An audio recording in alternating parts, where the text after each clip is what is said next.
বিন্দুবালা আমারে আইসক্রিম কিনা দে। বিন্দু তার চটচটে ঘামে ভেজা ওড়নাটা দিয়ে মুখ মুছল, বিরক্তি নিয়ে বলল। তোর খালি খাম খাম স্বভাব কেন রে হুতুম? হুতুম মুখ কালো করলো। তুই খোটা দিবি না একদম। আমি কইলাম বিন্দুর মারে কুমু। গিয়া ক আমার মায়েরে, আমি কি ডরাই নাকি? ডরাস না তুই? বিন্দুর মা যখন তোরে দুমদাম কিল দেয় তখন কাঁদস কেন? হুতুমের উচিত জবাবটা ঠিক পছন্দ হলো না বিন্দুর। সত্যি কথা বলার অপরাধে হুতুমের পিঠে ধুম করে কিল পড়ে গেল একটা। তারপর বেশ জোরে গাল টেনে বলল, আয় খাওয়াচ্ছি তোরে মরার আইসক্রিম। হুতুম মহা আনন্দে নেচে উঠল, কিন্তু বাণীর বোধহয় পছন্দ হলো না বিন্দুর আচরণ। তাই কয়েকবার আওড়ালো, অসভ্য বিন্দু, অসভ্য বিন্দু। আইসক্রিম কিনে দোকান থেকে বের হতেই পাশের টং দোকানে হিরণকে দেখলো বিন্দুরা। বরাবরের মতনই মনের আনন্দে সিগারেট ফুঁকছে সে। হিরণকে দেখে মুখটা ঘষে মেজে নিল বিন্দু। হাতে থাকা ব্যাগটা থেকে গাঢ় গোলাপি একটা লিপস্টিক বের করে ঠোঁটে লেপে নিল সে। আয়না ছাড়া লিপস্টিক দেওয়ার ফলে কিছু লিপস্টিক ছড়িয়ে গেল ঠোঁটের বাহিরেও। তারপর হেলতে দুলতে এসে উপস্থিত হলো টং দোকানে। আরে হিরণ ভাই, তুমি এইখানে যে? বিন্দুর কণ্ঠটি যেন নিম তেতো ঠেকলো হিরণের কাছে। সে বিন্দুর দিকে এক পলকও তাকালো না, তবে সিগারেট ফেলে দিল হুতুমকে দেখে। তারপর দুহাতে হুতুমকে টেনে নিয়ে বলল, চিরে হুতুম পাচা, তুই এই রোদে রাস্তায় বের হয়েছিস কেন?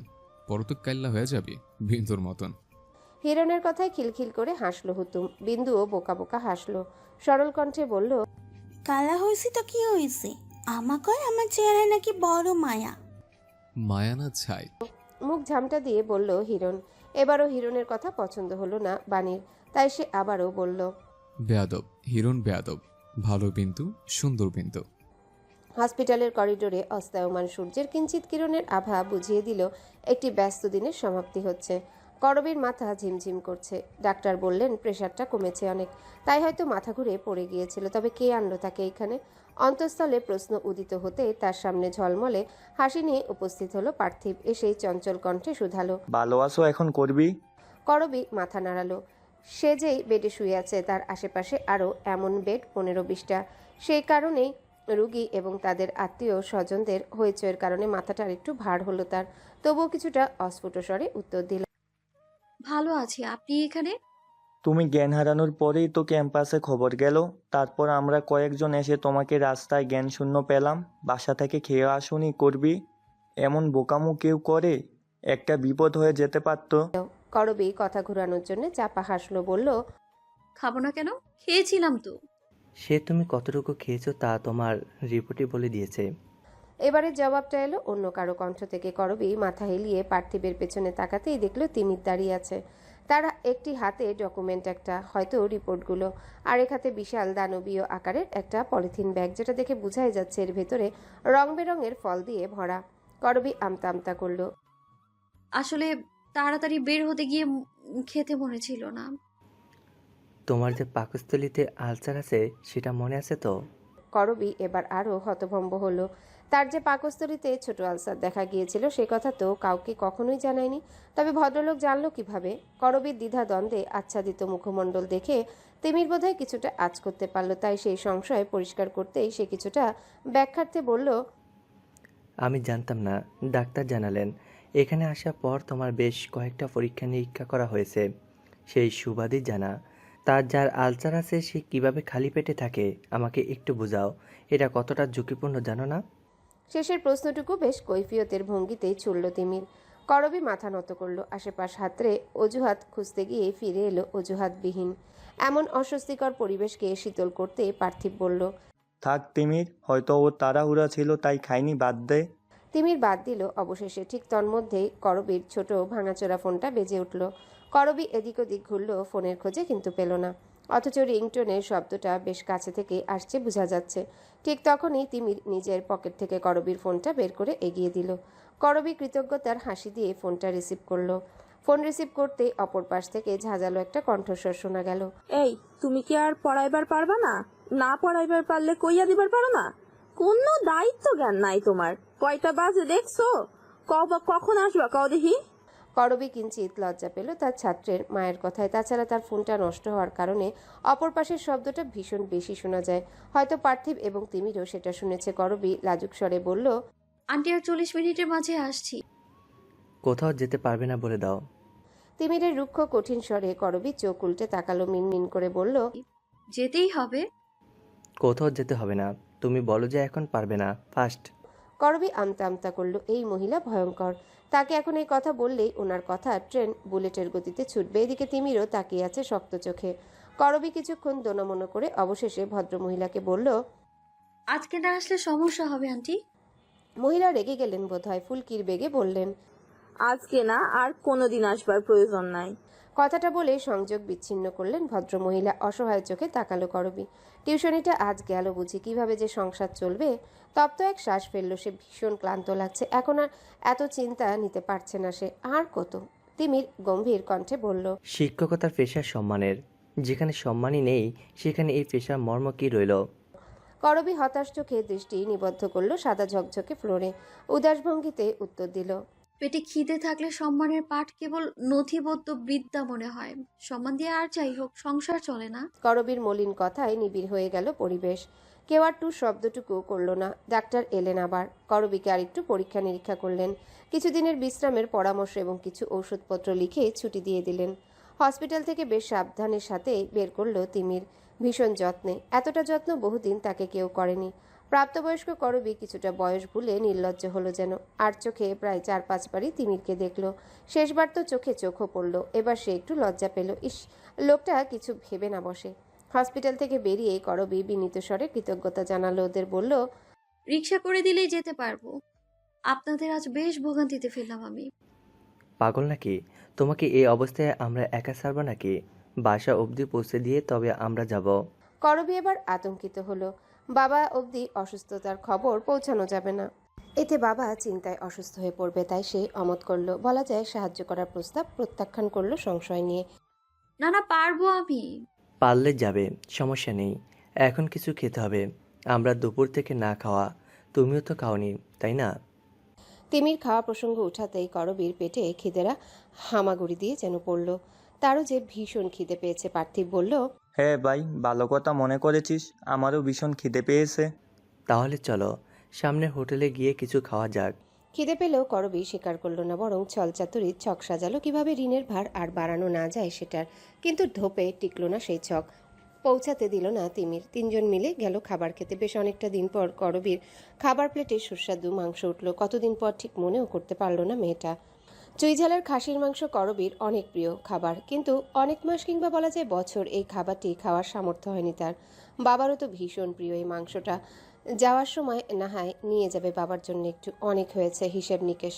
বাবাটা তো তার শখ পূরণ করার অনেক চেষ্টা করেছে, তবে সে কেন বাবার এই ক্ষুদ্র পছন্দ অপরিপূর্ণ রাখবে? করবী বেশ প্রশান্তি নিয়েই খেলো। খাবারের মাঝে একজন আর খাবার প্যাকেট করেও দিতে বলল। পার্থিব তখন মুচকি হেসে জিজ্ঞাসা করেছিল, ছোট ভাই বোনের জন্য নাকি? করবী মাথা নাড়ালো, খেতে খেতে উত্তর দিল, বাবার জন্য।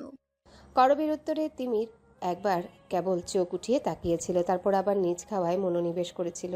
খাওয়া দাওয়া শেষ হতে বাড়ির পথ ধরল ওরা। পার্থিবের কল আসায় করবীর দায়িত্ব পুরোটাই তিমিরের কাঁধে দিয়ে সে ব্যতিব্যস্তভাবে গন্তব্যের দিকে রওনা দিল। কিন্তু করবীর দ্বিধাদ্বন্দ্ব মন। এখন রাত 8টা। এই সময় যদিও এলাকায় তিমিরের সঙ্গে যায়, তবে কেউ কিছু আবার বলবে না তো? ওদের এলাকার মানুষ আবার ওর পিছে লাগতে পছন্দ করে ভীষণ। করবী এত সুন্দরী, অথচ বিয়ে করছে না বলেও তো প্রায় কত কানাঘুষা করে ওরা। করবীর সংশয় ভরা মনের খবর বোধহয় কিছুটা আঁচ করতে পারল তিমির। শুধালো, কোনো সমস্যা? করবী ধীরে সুস্থে জবাব দিল, আসলে এত রাতে যদি কারো সাথে দেখা হয়, আর আপনাকে আমার সঙ্গে যদি কেউ দেখে, তাহলে হয়তো খারাপ কথা বলবে। করবীর দ্বিধাযুক্ত কথাই প্রথম তিমির হাসলো। লম্বা চওড়া মানুষটা বাচ্চাদের মতন খিলখিল করে হাসলো। ভীষণ প্রাণখোলা সেই হাসি। করবী তাজ্জব বনে গেল। কি সুন্দর হাসি লোকটার। চুপচাপ তিমির এবং হাসজ্জ্বল তিমির দুজন যেন দুটি ভিন্ন মানুষ। একজনের সাথে আরেকজনের যেন কোনো যোগসূত্র নেই। করবী হতভম্ব হয়ে শুধালো, কি হলো? তিমির হাসি থামালো, তবুও ঠোঁট জুড়ে লেপ্টে আছে সেই হাসির রেশ। বলল, সিএনজি দিয়ে গেলে তো আর সমস্যা নেই তাই না? তোমার এলাকার মানুষও দেখলো না, আর সমস্যা হলো না। করবী তাও বার কয়েক না করলো, কিন্তু তিমির এক কথার মানুষ। সে সিএনজি ভাড়া করলো, তারপর উঠে পড়লো দুজনাই। মাঝে বেশ খানিকটা দূরত্ব রেখেই বসলো। করবীর বেশ ঘুম ঘুম পাচ্ছে। এই এক বাজে স্বভাব তার, ভাত খেলেই ঘুম ধরে। শরীরটা এখনো আরাম ভুলতে পারেনি। পুরো রাস্তায় চুপচাপ রইল দুজনাই। আসার পথে ডাক্তারের দেওয়া ওষুধগুলো কিনে দিল তিমির। করবী মনে মনে হিসেব কষল ঠিক কত টাকার ঋণ উঠল ঘাড়ে। অতঃপর টাকার বিরাট অঙ্ক ফলাফলে মিলতেই হতাশ হলো।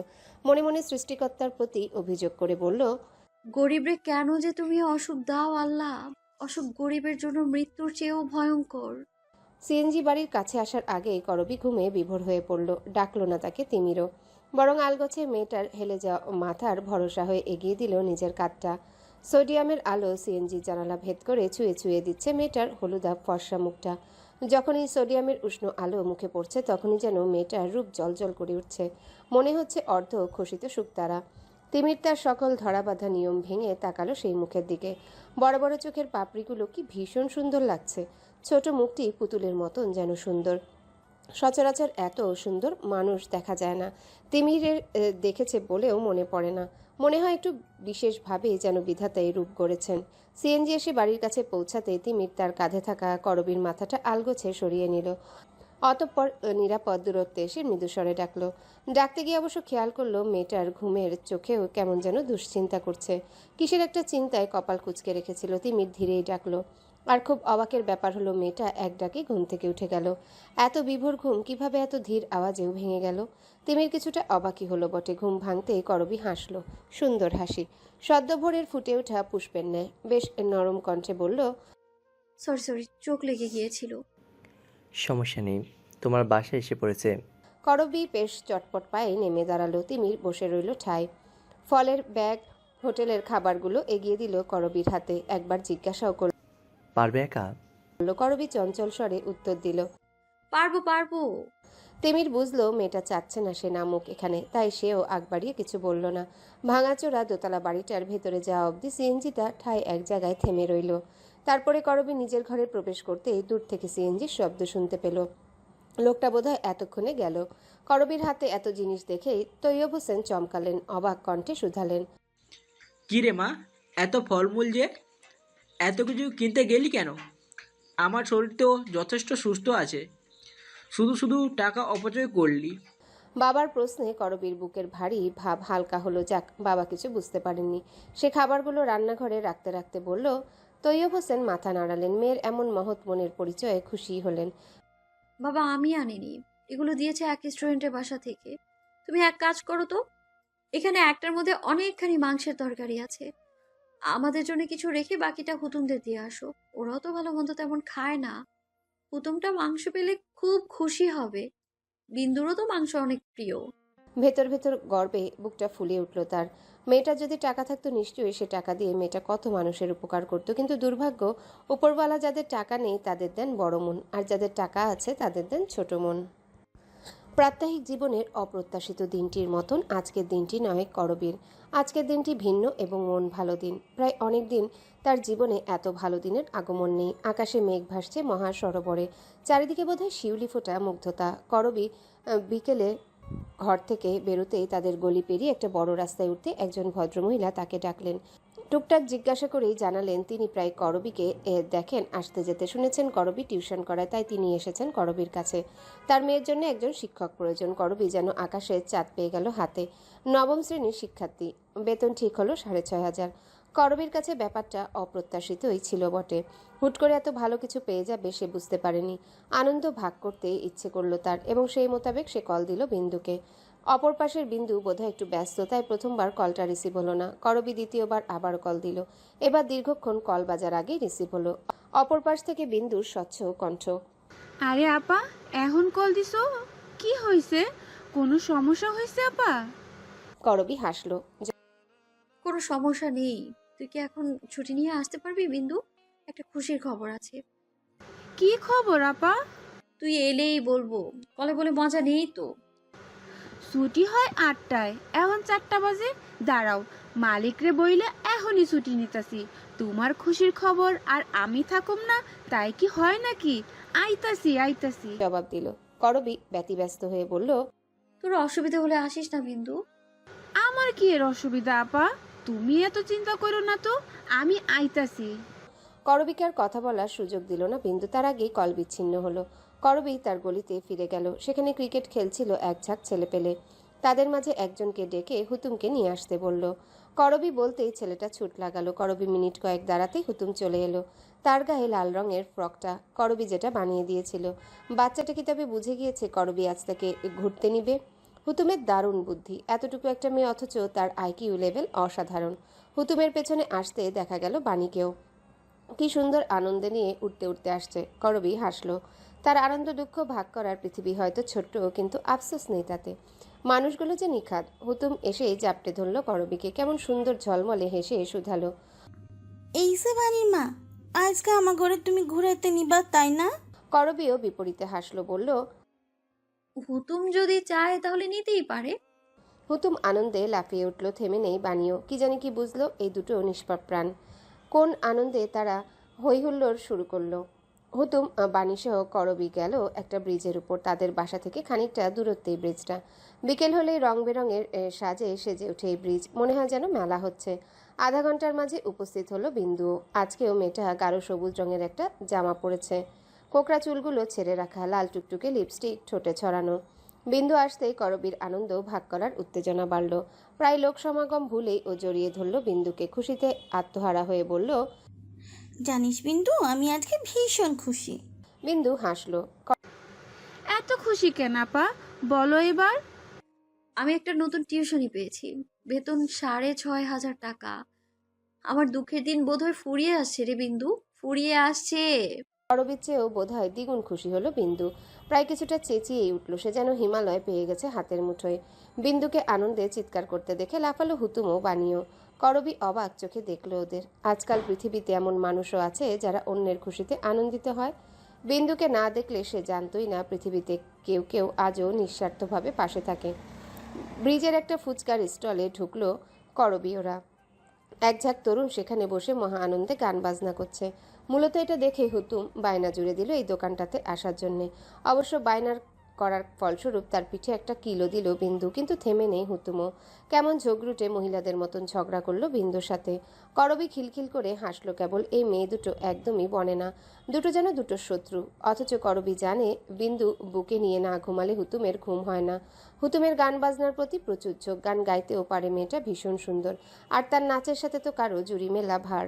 এত দারুণ অ্যাক্টিভ বাচ্চা সচরাচর দেখাই যায় না। গান বাজনা পেতেই সে লাফাতে লাফাতে সেখানে চলে গেল। বিন্দু ও করবী বসলো তরুণদের দল থেকে কয়েকটা চেয়ার দূরে। পাল্লা দিয়ে গান গিটার বাজছে, হুতুমও নাচছে সমান তালে। ব্রিজটা ত্রুটিপূর্ণ এবং অপ্রয়োজনীয় হওয়ায় এখানে গাড়ি ঘোড়ারও লেশমাত্র চিহ্নটুকু নেই। হুতুম এবার নাচ ছেড়ে গান ধরল। ভীষণ সুরেলা কণ্ঠ তার। থেমে গেল তরুণদের গিটার, থেমে গেল বাদ্য। সন্ধ্যার সূর্য তখন তার বিদায় ধ্বনিতে মুখরিত। এক ঝাঁক শ্রোতা নির্বাক মুগ্ধ চোখে তাকিয়ে রইল চাঁদের মতন মেয়েটার দিকে। হুতুমের অপরিপক্ষ কণ্ঠ তখন সুর তুলেছে। ওই চাঁদের টিপে মন ভোলে না মা, দোলনা দলে মন দোলে না মা। রাতের চোখে ঘুম যে নামে, চাঁদের পাশে মেঘ যে থামে। আমার পাশে নেই তো তুমি মা, তোমায় ছাড়া ঘুম আসে না মা। মাগো তোমায় ছাড়া ঘুম আসে না মা। ভিড় জমেছে তবে নিস্তব্ধতার। সন্ধ্যার রঙিন আলোয় বোঝা গেল ভিড়ের মাঝে কারো কারো অশ্রু চিকচিক করছে। হয়তো ওদেরও মায়ের কথা মনে পড়েছে হুতুমের কিংবা করবীর মতন। করবী খেয়াল করলো বিন্দু ফুপিয়ে ফুপিয়ে কাঁদছে। মুখে ওড়না চেপে রাখায় কান্নার শব্দরা বন্দী হয়ে গেছে। করবী অবাক হলো। বিন্দুকে সে কখনো কাঁদতে দেখেনি। তবে আজ এই সামান্য গানেই কাঁদছে কেন মেয়েটা? করবী প্রায় অবাকি হয়ে বিন্দুর কাঁধে হাত রাখলো। বিন্দুর যেন হুঁশ হলো। কিছুটা থতমত খেয়ে কান্না থামিয়ে দিল, তবে থামলো না গা কাঁপানো হেঁচকিটা। করবীর বিস্ময় ভরা কণ্ঠ। এভাবে কাঁদছিস কেন বিন্দু? বিন্দু নিজেকে সামলানোর আপ্রাণ চেষ্টা করলো, তবে তেমন সক্ষম হলো বলে মনে হলো না। বরং গা কাঁপানো কণ্ঠে বলল। আমার হুতুমটার ভালো হোক আপা, ভালো হোক। এই বিন্দুর গাঢ় কণ্ঠ করবীর বড় অচেনা, অপরিচিত। হুতুমের দিকে তাকানো বিন্দুর চোখ দুটোর মাঝে যে অসহায়ত্ব, মায়াটা যেন অন্যরকম, অন্য ধরনের। তবে কেমন ধরনটা ঠিক বুঝে উঠতে পারল না করবী। তার মাঝেই সকলের আহ্লাদ কুড়িয়ে ছুটিয়ে এলো হুতুম। বিন্দুর গা ঘেঁষে দাঁড়িয়ে আনন্দে দিশেহারা হয়ে বলতে লাগলো।